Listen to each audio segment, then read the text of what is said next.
Hello friends, welcome back to my channel SRK drama explain. Friends, ये video मैं लोगों के एंटरटेनमेंट के लिए बनाती हूँ, so please watch full, share, subscribe and like this video. ये हमारे ड्रामे की एक्सप्लेनेशन का पार्ट 2 है। इसमें नेक को दिखाया जाता है जिसने हांगकांग के डिफरेंट एरियाज़ को बाय हार्ट कर लिया था और कौन सा रास्ता शॉर्टकट है उसने ड्रॉ करके अपने कमरे में भी स्टिक कर लिया था ताकि उसे डिलीवरी करने में ईजी पड़े। तभी वहाँ पर लेन का मैनेजर पहुँचता है और वो बोलता है कि बॉस ने तुम्हारा एडमिशन करवा दिया है, तो ये अपना यूनिफॉर्म लो और कल से स्कूल जाना है।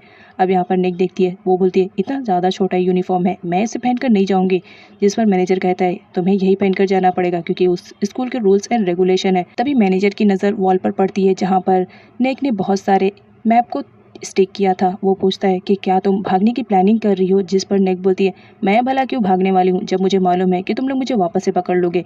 ये मैप मैंने इसलिए बनाया है ताकि डिलीवरी करने में मुझे ईजी पड़े और जो भी रास्ता शॉर्टकट रहेगा मैं अगर उससे जल्दी जाऊँगी तो मैं डिलीवरी का काम जल्दी कर पाऊँगी और जो मेरे पास एक्स्ट्रा टाइम बचेंगे उनसे मैं दूसरा काम करूंगी ताकि मैं जल्द से जल्द पैसे कमा सकूं। अब यहाँ पर मैनेजर तो टोटली शॉक्ड रहता है कि एक हाई स्कूल गर्ल इतने सारे मैप कैसे याद कर सकती है। वो तो टोटली शॉक्ड रहता है। नेक्स्ट सीन में डैनी को दिखाया जाता है जो कि अपने डैड से मिलने के लिए गया हुआ रहता है। यहाँ पर दिखाया जाता है डैनी का डैड कोई और नहीं बल्कि टैप्लू रहता है जो कि माफिया गैंग का सबसे बड़ा लीडर रहता है। टैप्लू डैनी से कहता है क्या तुम्हें नहीं लगता है कि तुम्हें मेरे काम में हेल्प करना चाहिए? तुम्हें मालूम है ना आजकल पुलिस की वजह से हमारे काम में कितनी ज्यादा रुकावटें आ रही है। नेक्स्ट सीन में लेन के अंकल को दिखाया जाता है जो अपने बेटे के साथ बैठकर माफिया गैंग की मीटिंग के बारे में कुछ डिस्कस कर रहे होते हैं। तभी वहाँ पर एक लड़की की एंट्री होती है। एक्चुअल में ये लिन के अंकल की सिस्टर की बेटी रहती है। एक्सीडेंट में उसके मॉम डैड की डेथ हो जाती है तो उसे अपने घर पर लेकर आते हैं ताकि वो उसके अच्छे से देखभाल कर सके। अब यहाँ पर दिखाया जाता है उस लड़की का नाम बैलिंग रहता है। बैलिंग को दिखाया जाता है वह वॉन को बहुत ज़्यादा पसंद करती थी लेकिन वो कभी अपने लव को कन्फेस नहीं कर पा रही होती है।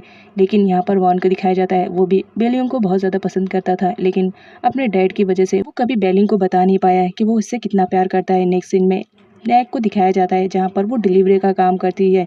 अब डिलीवरी करते करते उसे टाइम हो जाता है। नेक्स्ट सीन में दिखाया जाता है वो स्कूल जाने के लिए रेडी हो रही थी लेकिन उसे टाई नहीं बंध रही होती है। तभी उसकी नज़र घड़ी पर जाती है। वो देखकर शॉक रहती है और कहती है ओ माय गॉड, मेरा फर्स्ट डे है और मैं लेट नहीं होना चाहती हूँ। वो फटाफट जाती है और कहती है मुझे जितनी भी जल्दी हो सके स्कूल पहुँचना चाहिए, फर्स्ट डे, मुझे पनिशमेंट नहीं चाहिए। इधर लिन को दिखाया जाता है वो माफिया होने के साथ साथ एक स्कूल का प्रिंसिपल भी रहता है। तो वो स्कूल जा रहा होता है जहाँ पर उसने नेक का एडमिशन करवाया था।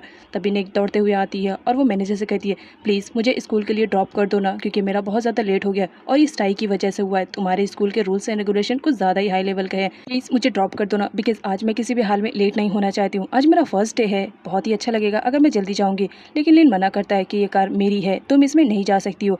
अब यहाँ पर नेक को दिखाया जाता है वो किसी भी तरह लेन को मनाने में कामयाब हो जाती है। लेन रहता है ठीक है फिर मैं तुम्हें लेकर चलूंगा लेकिन याद रखना एक ही शर्त पर, तुम्हें डिग्गी में बैठना पड़ेगा। नेक के पास कोई दूसरा ऑप्शन रहता ही नहीं है तो ना चाहते हुए भी उसे लेन की कार की डिग्गी में बैठना पड़ता है। यहाँ पर लेन अपने मैनेजर से कहता है ये लड़की बहुत ज़्यादा इरिटेटिंग है, बस मेरा काम नहीं होता तो इसे मैं कब का शूट कर दिया होता। नेक्स्ट सीन में स्कूल का सीन दिखाया जाता है जहाँ पर लिन पहुंचा हुआ रहता है। यहाँ पर दिखाया जाता है लिन माफिया बॉय होने के साथ साथ जैसे कि एक प्रिंसिपल भी था तो वो बहुत ही ज़्यादा यंगेस्ट प्रिंसिपल था।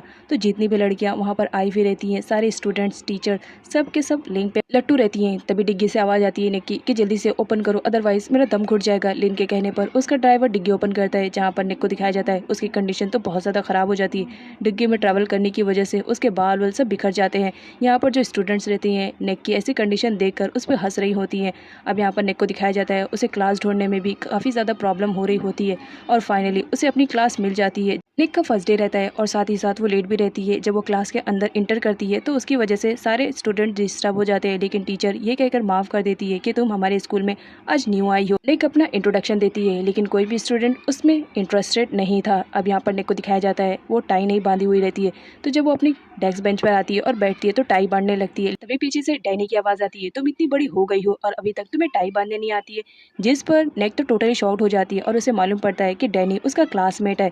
अब यहाँ पर वो नेक को बताने लगता है कि इस तरह तुम टाई को बांध सकती हो और इस चक्कर में उन दोनों को पनिशमेंट मिल जाती है क्योंकि क्लास में वो दोनों बात कर रहे होते हैं। क्लास जब फिनिश होती है नेक और डैनी दोनों बाहर आते हैं और दोनों एक दूसरे पे ब्लेम देने लगते हैं कि तुम्हारी वजह से आज हमें पनिशमेंट मिली। लेकिन डैनी पीछे हटता है और नेक से कहता है आज तुम्हारा फर्स्ट डे है, मैं तुम्हारा मूड ऑफ नहीं करना चाहता हूँ तो चलो कैंटीन में कुछ खाते हैं। यहाँ के कैंटीन में बहुत अच्छा फूड मिलता है। लिन को दिखाया जाता है वो नेक और डैनी दोनों पर नजर रखे हुए रहता है। लिन को तो पहले से मालूम रहता है कि डैनी टेप्लो का बेटा है। यहाँ पर उसका मैनेजर उसे आइडिया देता है कि अगर तुम्हें टेप्लो के साथ डील करनी है तो उसके बेटे के थ्रू तुम टेप्लो से डील कर सकते हो, जिस पर लिन रेडी हो जाता है। नेक के पूछने पे डैनी अपने बारे में सब कुछ बता देता है कि उसके डैड का नाम टैप्लो है और वो माफिया गैंग से बिलोंग करता है। नेक तो टोटली शॉक्ड रहती है कि अभी एक माफिया से मैं बचने की कोशिश कर रही हूँ और दूसरे माफिया से मैंने फ्रेंडशिप भी कर ली है। तभी वहाँ पर लिन की एंट्री होती है। नेक डर जाती है कि लिन उसकी वजह से वहाँ पर आया हुआ है, लेकिन यहाँ पर लिन को दिखाया जाता है वो तो डैनी की वजह से आया हुआ रहता है। वो डैनी को एक एनवलप देता है और कहता है कि तुम्हारे डैड को दे देना। लेन के जाने के बाद नेक पूछती है कि इस एनवलप में क्या है, जहाँ पर डैनी उसे बता देता है कि ये लोग इनवाइट कर रहे हैं मेरे डैड के साथ काम करने के लिए। नेक्स्ट सीन में डैनी को दिखाया जाता है जो घर आता है और वो एनवलप अपने डैड को देता है और बताता है कि लिन आपके साथ हाथ मिलाना चाह रहा है, तो आपने क्या डिसाइड किया। अभी वो कुछ बोलता उससे पहले उसे कॉल आ जाता है और उसे मालूम पड़ता है कि उनका जो स्मगलिंग किया हुआ माल था वो पुलिस के हाथों लग गया है। अब यहाँ पर एक पुलिस को दिखाया जाता है जिसका नाम पैट्रिक रहता है। पैट्रिक सारी पुलिस ऑफिसरों में से सबसे हाई लेवल का पुलिस ऑफिसर रहता है और इसी ने ही टैप्लो के स्मगलिंग किए हुए माल को पकड़ा था। इधर लिन को दिखाया जाता है जो बहुत ज्यादा परेशान हो रहा होता है कि टैप्लो का आंसर क्या होगा। तभी वहाँ पर हियन की एंट्री होती है। एक्चुअल में लिन के अंकल का ही बेटा हियन रहता है और वो हर वक्त इसी कोशिश में लगा रहता है कि किस तरह वो लिन को हटाकर उसकी प्लेस पर आ जाए और वो माफिया गैंग का लीडर बन जाए। और इसी वजह से आए दिन हियन और लिन के बीच में फाइट होती रहती है। हियन का कहना था कि तुम टैप्लो को कभी भी कन्विंस नहीं कर पाओगे, जिस पर लिन बोलता है कि तुम बस वेट करो, मैं टैप्लो को किसी भी तरह कन्विंस कर लूंगा।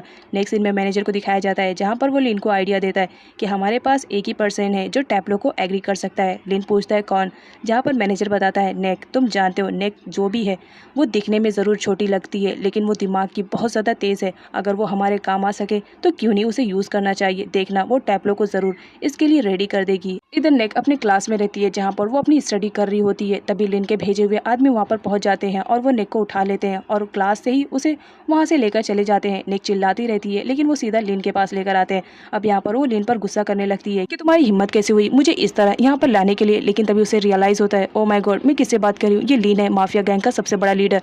तो वो उसे सॉरी बोलने लगती है और पूछती है कि क्या बात है, तुम मुझे इतने इमरजेंसी में क्यों लेकर आए हो। जिस पर लिन का मैनेजर बोलता है हमने पास्ट में तुम्हारे सारे रिकॉर्ड्स को चेक किया है, तुम बहुत ही ज़्यादा इंटेलिजेंट हो और साथ ही साथ हमें ये भी मालूम पड़ा है कि पास्ट में तुमने अपने डैड के बिजनेस में काफ़ी हेल्प की थी, तो यही काम तुम्हें हमारे बिजनेस में भी करना है। किसी को एग्री करना है डील के लिए, तो क्या तुम ये कर पाओगे। जिस पर निक बेचारी बनने लगती है और कहती है तुम्हें मालूम है ना मैं एक हाई स्कूल गर्ल हूँ, तो तुम्हें लगता है कि मैं टैप्लो के साथ डील कर पाऊंगी, मुझे डील करने नहीं आती है। जिस पर लिन बोल पड़ता है अगर तुमने टैप्लो को रेडी कर लिया तो याद रखना 1 मिलियन मैं तुम्हारे माफ़ कर दूंगा। अब जब 1 मिलियन की बात सुनती है तो नेक को ना चाहते हुए भी उस काम के लिए रेडी होना पड़ता है। और फिर क्या टैप्लो के बारे में उसे सारी इन्फॉर्मेशन दी जाती है पढ़ने के लिए, जहाँ पर वो उन सबको पढ़ती है लेकिन बेचारी को काफ़ी देर तक हो जाती है पढ़ते पढ़ते, तो उसे नींद आने लगती है जहाँ पर वो सोने लगती है। तभी मैनेजर आता है और उसे चिल्लाने लगता है कि हमने तुम्हें यहाँ पर सोने के लिए नहीं बुलवाया है, काम करने के लिए बुलवाया है, तो जितना जल्दी हो सके टैप्लो के बारे में सारी की सारी डिटेल्स लो ताकि उसे डील करने में तुम्हें ईजी पड़े। जिस पर नेक बोलती है कि ठीक है तुम फिक्र मत करो मैं सब कुछ कर लूँगी, लेकिन याद रखना मैं ये सब तुम्हारे तरीके से नहीं करूँगी, मैं अपने तरीके से टैप्लो को हैंडल करने की कोशिश करूँगी। उसके बाद क्या सारे लोग जब जा रहे होते हैं तो नेक बोलती है कि मुझे भी तुम्हारे साथ चलना है, तो लिन उसे भी साथ में ले जाता है क्योंकि टैप्लो के साथ उसे जो डील करनी थी।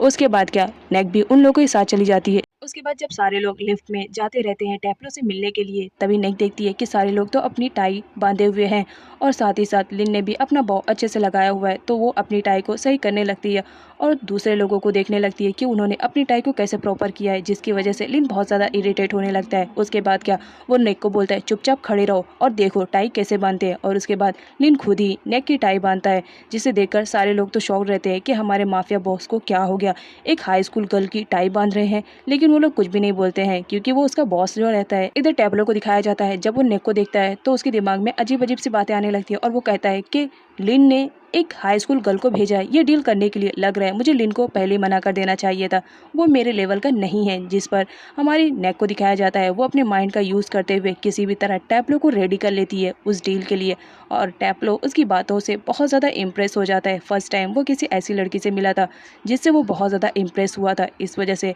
वो लिन के साथ डील करने के लिए रेडी हो जाता है। जब लिन और उसके मैनेजर को ये बात मालूम पड़ती है कि नेक ने टैप्लो को रेडी कर लिया है उसके साथ काम करने के लिए, तो वो लोग तो टोटली शॉक्ड रहते हैं। जिस पर मैनेजर बोलता है कि मैंने तुमसे कहा था ना कि वो लड़की हमारे लिए बहुत ज़्यादा फायदेमंद है, उसने फाइनली टैप्लो को रेडी कर लिया है। अब यहाँ पर नेक को दिखाया जाता है वो लिन से बोलती है मुझे थम्सअप दो क्योंकि मैंने तुम्हारा काम जो कर दिया है। लिन उसे थम्सअप करता है। नेक बहुत ज़्यादा खुश होती है। जब वो बाहर आती है तो उसकी मुलाकात डैनी से होती है। डैनी बोलता है मैं तुमसे बहुत ज़्यादा इंप्रेस हुआ हूँ क्योंकि फर्स्ट लड़की को देखा है मैंने अपनी लाइफ में जिसने मेरे डैड को इतना इजीली कन्विंस कर लिया, आई एम इम्प्रेस। लिन जब घर वापस जाता है तो वो नेक को भी साथ में लेकर जाता है और उसे बताता है कि टैप्लो रेडी तो हो गया है लेकिन लेकिन उसकी एक शर्त है, वो चाहता है कि उसके हथियारों की एक बार तुम स्मगलिंग करो। क्या तुम ये काम कर लोगे? अगर नहीं कर पाओगी तो भी तुम्हें ये काम करना पड़ेगा, जिस पर नेक को ना चाहते हुए भी रेडी होना पड़ता है। डैनी को जब मालूम पड़ता है कि उसके डैड ने नेक को हथियारों की स्मगलिंग करने का काम दिया है, तो वो अपने डैड को मना करता है कि नेक को इन सब के बीच में मत लेकर आओ। लेकिन उसके डैड का कहना था, उसने बहुत ही अच्छे से मुझे इम्प्रेस किया है, मुझे पूरा भरोसा है वो ये काम कर लेगी, तो एक बार मुझे आजमाने की तो ज़रूरत है ही ना। उसने मुझे इम्प्रेस किया है, देखो तो सही उसके अंदर कितनी हिम्मत है। एक सीन में डैनी को दिखाया जाता है जो नेक के पास पहुंचा हुआ रहता है और उसे मना करता है कि ये सारे काम में तुम अपना हाथ मत डालो, क्योंकि तुम नहीं जानती हो ये स्मगलिंग का काम बहुत ही ज़्यादा बुरा है। अगर तुम पुलिस के हाथ लग गई तो तुम्हें पूरी उम्र जेल में रहना पड़ेगा।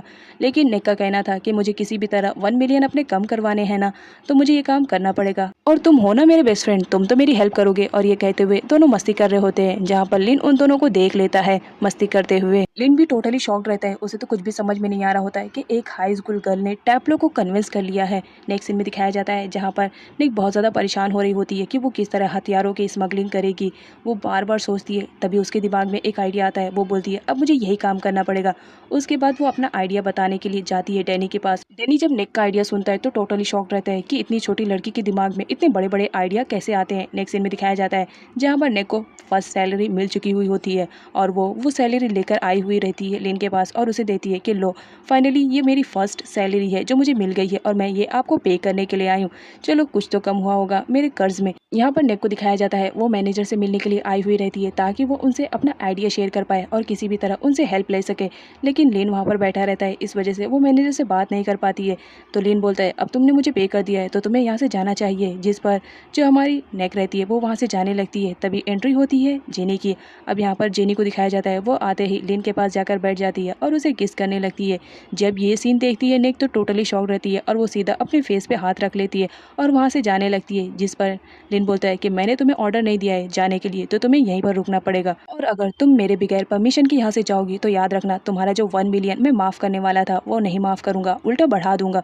जिसकी वजह से ना चाहते हुए भी निक को वहाँ पर रुकना पड़ता है। लेकिन यहाँ पर दिखाया जाता है उसकी पहली मुलाकात जेनी से होती है, तो जेनी निक से काफ़ी इम्प्रेस हो जाती है। निक जो कि एक हाई स्कूल गर्ल रहती है और अपने सामने ऐसे दो लोगों को किस करते हुए देखती है तो वो टोटली शॉक्ड रहती है। लेकिन यहाँ पर वो लिन को देखती है, लिन काफ़ी शाय फील कर रहा होता है तो वो उसे चिढ़ाने में कोई कसर नहीं छोड़ती है और उसे चिढ़ाने लगती है, जिस पर लिन बहुत ज़्यादा गुस्से में आ जाता है और वो वहाँ से जाने लगता है। यहाँ पर निक को दिखाया जाता है वो तो मुंह बनाकर रिएक्शन करती रहती है कि तुम्हें तो जेनी ने इस तरह किस किया। तो फ्रेंड्स मिलते हैं नेक्स्ट वीडियो में, तब तक के लिए अपना ख्याल रखें, बाय बाय।